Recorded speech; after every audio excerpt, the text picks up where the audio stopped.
जय शिवराय मित्रांनो, 18-19 तारखेला होणाऱ्या गारपिटी अगोदरच उद्याच म्हणजे येत्या 24 तासामध्ये 14 मार्चला वातावरण हे खराब होतंय।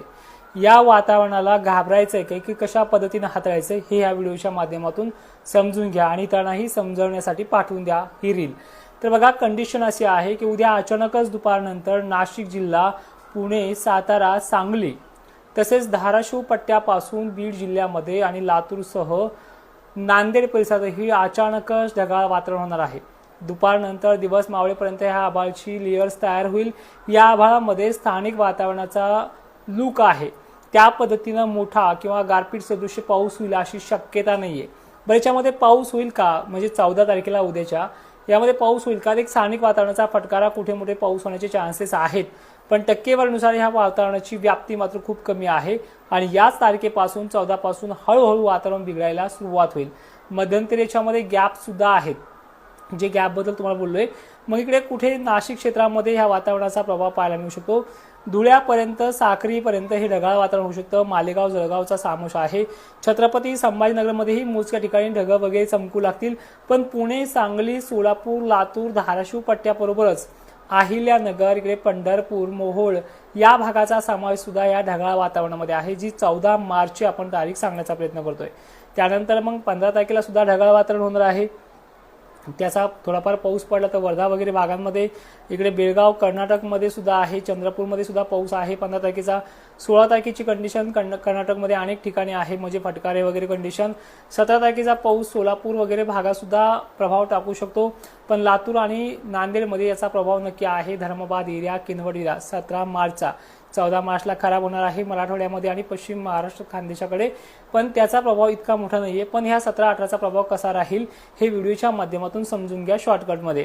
18 तारखेला हा वातावरणाचा सगळ्यात मोठं रुद्ररूप जे आहे ते लातूर जिल्ह्यामध्ये, धाराशिव परिसरामध्ये, नांदेड पट्ट्यासह अकोलाकडे काही ठिकाणी, तर अमरावती, नागपूर, चंद्रपूर, गोंदिया, हिंगणघाट, वर्धा, यवतमाळमध्ये, हिंगोली, वाशिम सुद्धा 18 तारखेला आहे। जालन्यातही 18 तारखेला अनेक ठिकाणी राहणार आहे।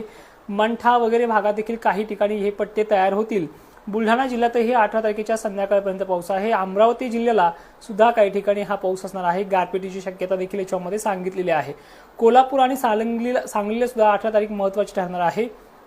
ठीक आहे, 19 तारीख सुद्धा खूप इम्पॉर्टंट असणार आहे। 18 आणि 19 यांचं असं कॉम्बिनेशन आहे, जे 18ला झालं तर त्याचा प्रभाव कमी 19ला होईल, पण 18ला कमी झाला तर 19ला नक्की होईल। तर यामध्ये जिल्हे कोणते आहेत? सकाळपासून वातावरण खराब असलेला जिल्हा म्हणजे धाराशिव पासून खालचा भाग, सोलापूर, लातूर, परभणी जिल्हा, बीड जिल्हा हा 19 तारखेच्या रडारवरती येतोय।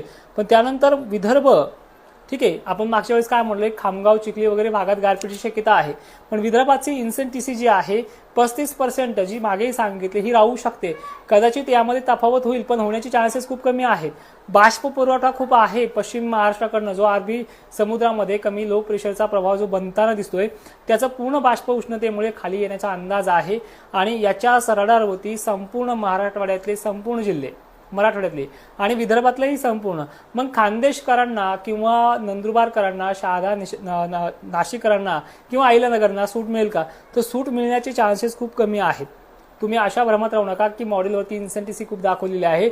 इथे काही प्रमुख भाग आहे, सगळ्यांना 80% भागांना यामध्ये थोडीशी चान्सेस मिळू शकतात की हुकाहुकणीचे, पण 20% भाग इथे कव्हर अप होऊ शकतो। पण मराठवाड्याचा आणि विदर्भाच्या भागामध्येही 2 टप्पे आहेत। पूर्व विदर्भाची टक्केवारी 35 पेक्षाही प्लसमध्ये आहे, पण जालन्यासारख्या, बुलढाण्यासारख्या ठिकाणची परिस्थिती जी आहे ती 30% एवढी आहे। यामध्ये नुकसान होण्याचे चान्सेस देखील भरपूर पाहायला मिळतात। सगळ्यात जास्त महत्त्वाचं म्हणजे कर्नाटक आणि तेलंगणाकडनं ह्या येणारा बाष्प पुरवठा हा सगळ्यात जास्त महत्त्वाचा जिल्हा म्हणजे लातूर आणि नांदेडला टार्गेट करतोय। त्या पलीकडे इकडे चंद्रपूरला सुद्धा भयानक टार्गेट केलं जाते। तर या काळामध्ये काय दक्षता घ्यायची हे देखील सांगितलं पाहिजे। आणि विषय विनंती असे आहे की आपण फेसबुकला एक लाईव्ह घेतो, फेसबुकला फॉलो करून ठेवा। तोडकर हवामान अंदाज नावाने एक फेसबुक आपला आहे, तिथे 1,86,000च्या आसपास आपले फॉलोज झालेत, पण तुम्ही तिथे फॉलो करा, तुमचे प्रश्न समोरासमोर घेईल। आणि यामध्ये काळजी काय करायची ही थोडक्यात सांगण्याचा प्रयत्न करतोय की यामध्ये गारीबरोबर विजांचा धोका देखील संभाव्य शक्यता आहे मराठवाडा आणि विदर्भामध्ये।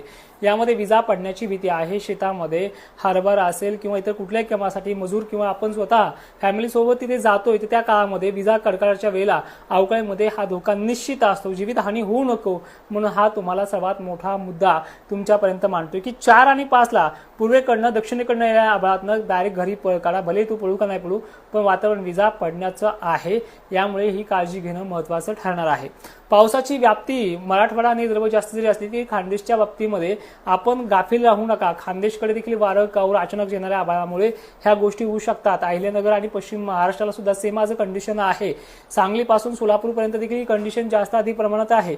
पण मराठवाडा आणि विदर्भाच्या प्रत्येक जिल्ह्यांमध्ये ही दस्तक मात्र पावसाची चांगल्याच पद्धतीने पाहायला मिळते। आता स्पेशली गारपिटीचे रडार जर आपण लक्षात घेतले, महत्त्वाचा हा मुद्दा आहे की गारपीट होऊ शकेल का, तर हा महत्त्वाचा मुद्दा आहे। टार्गेटफुली आज आपल्या मॉडेलनुसार जर बघितलं तर लातूर आणि नांदेड हा जिल्हा कन्फर्मरित्या मागच्या 4-5 दिवसापासून चाललेला आहे। पण इकडे चंद्रपूर, अकोला, अमरावती, नागपूर, भंडारा, गोंदिया, हिंगणघाट, वर्धा यांचा समावेश जरी आपण केला असला तरी वाशिम, अकोला भागातही अशा पद्धतीचा गारपिटीचा तडाखा होऊ शकतो। हे जिल्हे तर आहेच, इथे कुठे मोठे होणारच आहेत, पण याबरोबरच खामगाव सारख्या ठिकाणी किंवा विदर्भातल्या बुलढाणा जिल्ह्याच्या काही तालुक्यांना देखील हा प्रभाव पडू शकतो। जालन्याच्या बाबतीत विचार केला तर जालन्याची इन्सेंटिव्ह ही गारपीटच्या बाबतीत कमी आहे मॉडेलनुसार, पण सतर्कता ती बाळगावीच लागेल कारण की वारं काहूर ह्या भागामध्ये आहेच। बीड जिल्ह्याचा समावेश माजलगाव पट्टा असेल, परियोजनात असेल, इकडे परभणी जिल्हा देखील असेल, केज, माजलगाव, धारू हा देखील पट्टा आहे, वरती शिरूर अंतरपाल आहे, अहिल्याचा राहुरी नगर भाग आहे अहिल्यानगरचा, त्यानंतर परिस्थिती शिर्डीकडे देखील आहे, किचकट आहे। पण टक्केवारी मध्य महाराष्ट्रापासून वरती या भागाची कमकुवत मॉडेलनुसार दाखवली जाते। पण तिथल्या भागामध्ये उष्णता, गरमीची लेवल पाहता, कमी दाब पाहता ही गोष्ट इथे देखील घडू शकते। मग थोडक्यात समजून काय जायचंय, नियोजन कसं करायचं देखील पहा। तुम्हाला सर्वात महत्त्वाच्या 2 तारखा सांभाळायच्या आहेत, 18 आणि 19। कुठल्या भागांना? पश्चिम महाराष्ट्र आणि खानदेशला 19 तारीख तिथे इम्पॉर्टंट राहणार आहे। मराठवाड्यासाठी लातूर, नांदेडला 15-16 किरकोळ असा काही ठिकाणी स्थानिक वातावरणाचा आणि 18-19 तर शिक्कामोर्तब झालेला आहे, तो होणारच आहे। तुम्ही म्हणाल मग वाऱ्याने इकडे तिकडे जाऊ शकतो वगैरे वगैरे, पण जाताना हा तडाखा देऊ शकतो अशी परिस्थिती तिथे पाहायला मिळते। त्यामुळे या भागांनी, मराठवाड्यातल्या भागांनी आणि विदर्भातल्या सर्व जिल्ह्यांनी सतर्क राहायचं हे आव्हान आहे आणि ही माहिती सर्वांना शेअर करायची हे देखील तुम्हाला आव्हान आहे। जय शिवराय, धन्यवाद।